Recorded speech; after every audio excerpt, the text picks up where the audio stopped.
നമ്മുടെ മക്കൾ ആശയാകുന്നുവോ ആശങ്കയാകുന്നുവോ എന്ന ചർച്ച ആലോചിക്കണം നിങ്ങൾ.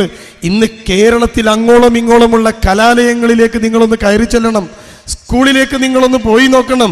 10ാം ക്ലാസ്സിൽ പഠിച്ച കുട്ടി 10ാം ക്ലാസ്സിലെ അവസാനത്തെ പരീക്ഷ കഴിഞ്ഞ് സ്കൂളിൽ നിന്ന് വീട്ടിൽ പോകണമെങ്കിൽ മാതാപിതാക്കളെ സ്കൂളുകാർ വിളിച്ചു വരുത്തുക, നിങ്ങൾ വന്ന് കുട്ടിയെ കൊണ്ടുപോകണം.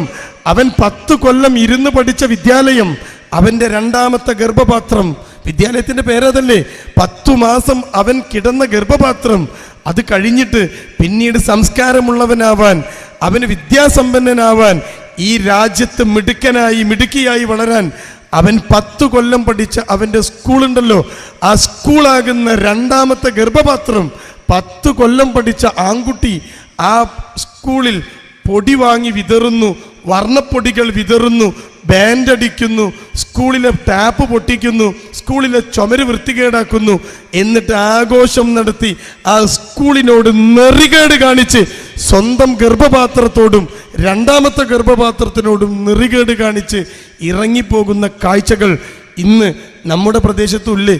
നിങ്ങൾ ആലോചിച്ച് നോക്ക്. കേരളത്തിലാകമാനം ഭീഷണിയായി മാറുകയാണ് സ്കൂളിലെ കുട്ടികൾ. താൻ 10 കൊല്ലം ഇരുന്ന് പഠിച്ച വിദ്യാലയത്തിൻ്റെ ആ ചുമരിന് ഒരു ഉമ്മ കൊടുത്തിട്ടാ കുട്ടി വിദ്യാലയത്തിൽ നിന്ന് ഇറങ്ങേണ്ടത്. ആ കുട്ടി കാണിച്ചു കൂട്ടുന്ന പേക്കൂത്തുകൾ നോക്ക് നിങ്ങൾ. അരുതേ എന്ന് പറയാൻ ആരുമില്ലാത്ത അവസ്ഥ. കുട്ടികൾ കാണിക്കുന്ന മുഴുവൻ തോന്നിവാസങ്ങൾക്കും മാധ്യമങ്ങൾ കൂടെ നിൽക്കുന്നു, ആളുകൾ കൂടെ നിൽക്കുന്നു, അവർക്ക് വേണ്ടി സംസാരിക്കാൻ ആളുകളുണ്ട്. നിങ്ങൾ ആലോചിച്ച് നോക്ക്. അധ്യാപകൻ, ഗുരു, മാതാ, പിതാ, ഗുരു, ദൈവം, ഇന്ത്യ മഹാരാജ്യത്തിൻ്റെ ഉപനിഷത്തുകളിലും ഒക്കെ എഴുതി വെച്ച സത്യങ്ങൾ. മാതാ, പിതാ, ഗുരു, ദൈവം. ഇന്ന് ആ മാതാവിൻ്റെ സ്ഥാനം എവിടെയാ? ഏത് കുട്ടിക്കാ ഉമ്മയെ വേണ്ടത്? ഏത് കുട്ടിയാ ഉമ്മയെ ബഹുമാനിക്കുന്നത്?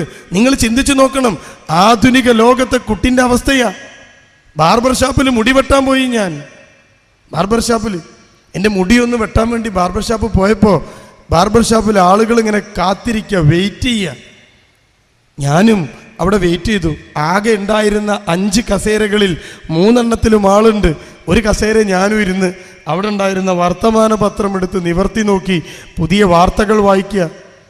ബാർബർ ഷാപ്പിലേക്ക് ഉപ്പാപ്പാൻ്റെ കയ്യും പിടിച്ചിട്ട് 2ാം ക്ലാസ് പഠിക്കുന്ന ഒരു ആൺകുട്ടി വരിക. 2ാം ക്ലാസ് പഠിക്കാവൻ ഉപ്പാപ്പൻ്റെ കയ്യും പിടിച്ചാ വരുന്നേ. ഉപ്പാപ്പ വളഞ്ഞ കാലുള്ള ഒരു കുട കുത്തിപ്പിടിച്ചാ നടക്കുന്നേ.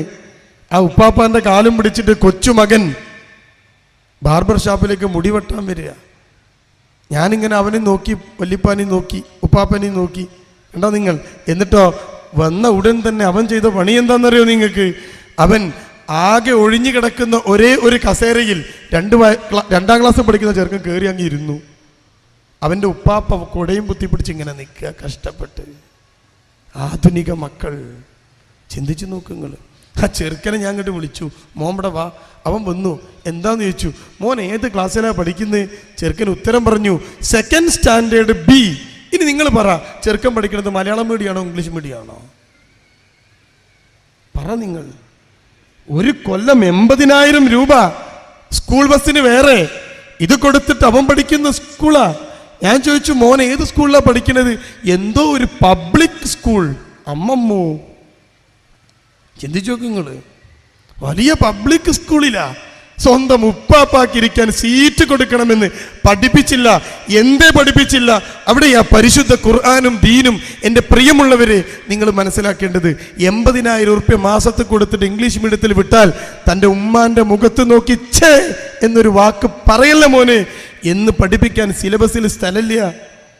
വൃദ്ധരായ മാതാപിതാക്കളെ കയ്യിൽ കിട്ടിയിട്ട് സ്വർഗം നേടാതെ പോകുന്നവൻ്റെ അത്ര വല്ല പൊട്ടൻ ആരുണ്ടോ ഈ ലോകത്ത് എന്ന് നബി സല്ലല്ലാഹു അലൈഹി വസല്ലമയുടെ വാക്ക്, പരിശുദ്ധ ഖുർആനിൻ്റെ വാക്ക്. ആ കുട്ടിയുടെ കർണപുടങ്ങളിൽ അലയൊലികൾ ഉണ്ടാക്കാൻ അവന് കൊടുക്കേണ്ടത് ദീനായിരുന്നു. കൊടുത്തോ? നമ്മൾ കൊടുത്തോ? ആ കുട്ടി ഇങ്ങനെ നിൽക്കുക. ഞാൻ ആ ചെറുക്കനെ വിളിച്ചിട്ട് പറഞ്ഞു, മോനെ, പാപ്പ ഇങ്ങനെ നിൽക്കുമ്പോൾ നമ്മളാരെങ്കിലും ഇരിക്കുമോ? എൻ്റെ പ്രിയമുള്ള സഹോദരി സഹോദരന്മാർ, മക്കളുള്ളവർ ചിന്തിച്ചു നോക്ക്. ബാപ്പ സിറ്റ് ഔട്ടിലേക്ക് വരുമ്പോൾ, ബാപ്പ പണി കഴിഞ്ഞ് വരുമ്പോൾ കൊലായിലിരിക്കുന്ന നിങ്ങളുടെ ഏതെങ്കിലും മക്കൾ അവൻ ഇരിക്കുന്നിടത്തു നിന്ന് പൊങ്ങാറുണ്ടോ? പ്രിയമുള്ളവർ, ബഹുമാനം എന്ന് പറയുന്ന ഒരു സാധനം നാട്ടിൽ നിന്ന് പോയിട്ട് കാലം കുറേ ആയില്ലേ. 80,000, 1 ലക്ഷം, 2 ലക്ഷം മുടക്കി ഞാനും നിങ്ങളുമൊക്കെ വിദ്യാസമ്പന്നരാക്കിയ മക്കൾ മാതാവിനെ തിരിച്ചറിയാതെ പോകുന്നു, പിതാവിനെ തിരിച്ചറിയാതെ പോകുന്നു. ഗുരു എന്ന പദത്തിന് അർത്ഥം തന്നെ ഇല്ല. എത്രേ ഉണ്ടോ? ദൈവം പിന്നീടല്ലേ. ഉപനിഷത്തുകൾ പരിശോധിച്ച ഗുരുവിനെന്താ അർത്ഥം? തൻ്റെ മുന്നിൽ കണ്ണും കാതും തുറന്നു വെച്ച് ഗുരുവിൻ്റെ വായിൽ നിന്ന് വരുന്ന അറിവുകളെ മനസ്സിൽ ആവാഹിച്ചിരുന്ന ഒരു കാലഘട്ടമുണ്ടായിരുന്നു നമ്മുടെ നാട്ടിൽ, ഇല്ലേ? നിങ്ങൾ ചിന്തിച്ചു നോക്ക്. ഞാനും നിങ്ങളൊക്കെ അങ്ങനെ പഠിച്ചതാ. ആ ഗുരുവിൻ്റെ വായിൽ നിന്ന് വരുന്ന ഓരോ വാക്കും, ആ വാക്കുകൾ മുഴുവൻ തൻ്റെ കണ്ണിലൂടെ തൻ്റെ കാതിലൂടെ ആവാഹിച്ചെടുത്തിരുന്ന ഒരു തലമുറ നഷ്ടപ്പെട്ടു പോയി നമുക്കത്. ഇന്ന് ക്ലാസ് മുറികയിൽ മൊബൈൽ ഫോണിൻ്റെ ക്യാമറ ഓണാക്കി വെച്ച് അധ്യാപകന് കെണിയൊരുക്കുന്നു പുതിയ തലമുറ. എവിടെയാ നമുക്ക് ആശയുള്ളത്? എവിടെയാ നമ്മൾ ആശപ്പെടേണ്ടത്? നിങ്ങൾ പറയും. അധ്യാപകന് കെണിയൊരുക്കുന്നു, എന്നിട്ടോ അധ്യാപകന് കെണിയൊരുക്കിയിട്ട് രസിക്കുന്നു മക്കൾ. ബാപ്പാക്ക് കെണിയൊരുക്കുന്നു, ഉമ്മാക്ക് കെണിയൊരുക്കുന്നു. ഇങ്ങനെ കെണിയൊരുക്കി എന്തോ ഒരു ക്യാൻസർ പോലെ ഒരു വൃത്തികെട്ട വളർച്ച വളർന്ന് നമ്മുടെ മക്കൾ പല്ലിളിച്ച് നിൽക്കുമ്പോൾ, അങ്ങാടിയിലിറങ്ങി മുദ്രാവാക്യം വിളിക്കുമ്പോൾ, അവരിങ്ങനെ ദൈവമില്ല എന്ന് പറഞ്ഞ് സ്വതന്ത്ര ചിന്തയുമായി പോകുമ്പോൾ, പിടിച്ചു കെട്ടാൻ കഴിയാത്ത മാതാപിതാക്കളായി നമ്മളൊക്കെ നിന്നു പോകുമ്പോൾ, എൻ്റെ പ്രിയമുള്ളവരെ, നാം ചിന്തിക്കണം. ഈ ഇരിക്കുന്ന ഖുർആൻ വിളിക്കുന്നു എന്ന സെമിനാറിന് എൻ്റെ മുമ്പിലിരിക്കുന്ന ദീനുള്ള, മതമുള്ള, ഇസ്ലാഹി ബോധമുള്ള നമുക്കെങ്കിലും ആവണ്ടേ നമ്മുടെ മക്കളെ ഈ നാടിന് സംഭാവന ചെയ്യാൻ. ഇതാടാ എൻ്റെ മോൻ, അവൻ വലിയവരെ കണ്ട ബഹുമാനിക്കുന്നവനാ, അവൻ ക്രൂരത ചെയ്യാത്തവനാ. എന്തൊരു ക്രൂരതയുടെ കഥകളാ ഉത്തരേന്ത്യയിൽ നിന്നൊക്കെ വരുന്നത്. 8 വയസ്സുള്ള ഒരു കുഞ്ഞിനെ പിച്ചു ചീന്തിയ കഥകൾ, കരൾ പിളരുന്ന കാഴ്ചകൾ നിങ്ങൾ എത്രയൊക്കെ വായിച്ചു ഫേസ്ബുക്കിലും വാട്സപ്പിലും മാധ്യമങ്ങളിലുമൊക്കെ. എന്തേ ഇങ്ങനെ മക്കൾ വന്നത്? 14 വയസ്സുള്ള ഒരു ചെറുക്കനുണ്ടായിരുന്നു അത്രേ. 8 വയസ്സുള്ള ആ കുഞ്ഞിനെ പിച്ചു ചീന്താൻ ലജ്ജിച്ച് തലതാഴ്ത്തണ്ടേ നമ്മുടെ ഇന്ത്യ മഹാരാജ്യം? നിങ്ങൾ ചിന്തിച്ചു നോക്ക്. വേണ്ടേ? നിങ്ങൾ ആലോചിക്ക്. ഇവിടെയൊക്കെ നമ്മൾ ചിന്തിക്കണം. ഒരു തലമുറയുടെ വളർച്ചയാണിത്. അവർക്ക് മുന്നിലേക്ക് ഒരു പ്രത്യേക രീതിയിൽ മുടിയൊക്കെ വെട്ടി, ഒരു പ്രത്യേക രീതിയിൽ വസ്ത്രമൊക്കെ ധരിച്ച്, തൻ്റെ കയ്യിലുള്ള മൊബൈൽ ഫോണിൽ കാണുന്ന കാഴ്ചകൾ മാത്രമാണ് ലോകത്ത് കാഴ്ചകൾ എന്ന് കണ്ടിട്ട് കുട്ടികൾ നടക്കുക. പ്രകൃതി ശോഷിക്കുന്നു, മരം വെച്ച് പിടിപ്പിക്കാൻ ആളില്ല, കൃഷി നടത്താൻ ആളില്ല. തൻ്റെ കയ്യിലെ മൊബൈൽ ഫോണിലൂടെ ട്രോളുകൾ പറത്തിവിട്ട് ഫേസ്ബുക്കിലെ 1000കണക്കിന് 2000കണക്കിന് സുഹൃത്തുക്കളെ സമ്പാദിച്ച് താൻ പറയുന്നതിന് ലൈക്ക് എത്ര കിട്ടുന്നു എന്നും നോക്കി ഒരു തരം യന്ത്ര മനുഷ്യന്മാരെ പോലെ മക്കൾ ജീവിക്കുന്നു. നിങ്ങൾ ചിന്തിച്ചു നോക്കണം. എന്തിനും നിർദ്ദേശം കൊടുക്കണമല്ലോ മക്കൾക്ക്. ആലോചിച്ച് നോക്ക് നിങ്ങൾ. ഇന്ന് രാവിലെ എൻ്റെ ഭാര്യ, എൻ്റെ മൂത്ത മകൻ 10 വയസ്സുണ്ട്, എൻ്റെ മൂത്ത മകനെ വിളിച്ചിട്ട് ഭാര്യ പറഞ്ഞു, ദാ അപ്പുറത്തെ കടയിൽ പോയിട്ട് പഴം വാങ്ങി വാ. അവള് പുട്ടുണ്ടാക്കുന്നുണ്ട്, പുട്ടാണ്ടാക്കണേ, പുട്ട് കൂട്ടാൻ വേണ്ടി പഴ. അവന് പൈസ കൊടുത്ത് 20 ഉറുപ്പ്യ കയ്യിൽ കൊടുത്തിട്ട് പറഞ്ഞു, 20 ഉറുപ്പ്യക്ക് പഴം വാങ്ങി വാ. ഉടൻ എൻ്റെ മോൻ തിരിച്ചു ചോദിച്ചു, എന്ത് പഴാ വാങ്ങേണ്ടത്?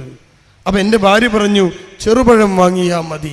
അവൻ കുറച്ചങ്ങോട്ട് പോയിട്ട് തിരിച്ചിങ്ങോട്ട് വന്നു, പിന്നെയും ചോദിച്ചു, ചെറുപഴം ഇല്ലെങ്കിലോ? അപ്പം എൻ്റെ ഭാര്യ പറഞ്ഞു, ചെറുപഴം ഇല്ലെങ്കിൽ നേന്ത്രപ്പഴം വാങ്ങിയാൽ മതി. അവൻ കുറച്ചുകൂടി അങ്ങോട്ട് പോയിട്ട് പിന്നെയും തിരിച്ചു വന്നു, ചെറുപഴവും നേന്ത്രപ്പഴവും ഇല്ലെങ്കിലോ? ഉണ്ടോ? ഇത് കേട്ടപ്പോൾ ഞാൻ അവളോട് പറഞ്ഞു, ഇനി എന്താ ചെയ്യേണ്ടതെന്ന് പറഞ്ഞിടത്തേക്ക്. അപ്പോൾ എൻ്റെ ഭാര്യ പറഞ്ഞു, 2 പഴം ഇല്ലെങ്കിൽ പിന്നെ വാങ്ങാതെ മോൻ കെട്ട് പോര് അല്ലേ. അവൾ കടയിൽ പോയിട്ട് കുറേ നേരം കഴിഞ്ഞിട്ട് കാണാനില്ല. ഭാര്യ പറഞ്ഞു, നിങ്ങളൊന്ന് പോയി നോക്ക്. അവൾ പറഞ്ഞു, നിങ്ങളൊന്ന് പോയി നോക്ക്. എവിടെ പോയി? മോൻ ആകെ ആദ്യ കയറി. കണ്ടോ? കുറച്ച് കഴിഞ്ഞപ്പോൾ അവൻ വേർത്തൊലിച്ച് ഓടിക്കഴിച്ച് വരുന്നു. പഴമില്ല, ഒന്നുമില്ല. അപ്പോൾ ഭാര്യ ചോദിച്ചു, എവിടെ പഴം? അവൻ പറഞ്ഞു, നിങ്ങൾ പറഞ്ഞെന്ന 3 ഓപ്ഷനും നടന്നില്ല. അതെന്താ? പീടിക തുറന്നില്ല. ഇനി എന്ത് ചെയ്യും? അത് ചോദിക്കാൻ മോൻ മറന്നും പോയി. അപ്പം അവൻ അവിടെ പോയി. അപ്പം ഞാൻ ചോദിച്ചു, നീ എന്ത് ചെയ്തു? ഞാൻ അവിടെ പോയി കുറേ നേരം നിന്നു. പീടിക തുറക്കാതെ ഈ 3 ഓപ്ഷൻ നടക്കൂലല്ലോ. നടക്കുമോ? യന്ത്ര മനുഷ്യരെ പോലെ മക്കൾ വളരുന്നു. നമ്മുടെ വിദ്യാഭ്യാസം ആ രൂപത്തിലേക്ക് മാറ്റപ്പെട്ടു. നിങ്ങൾ ചിന്തിച്ചു നോക്ക്.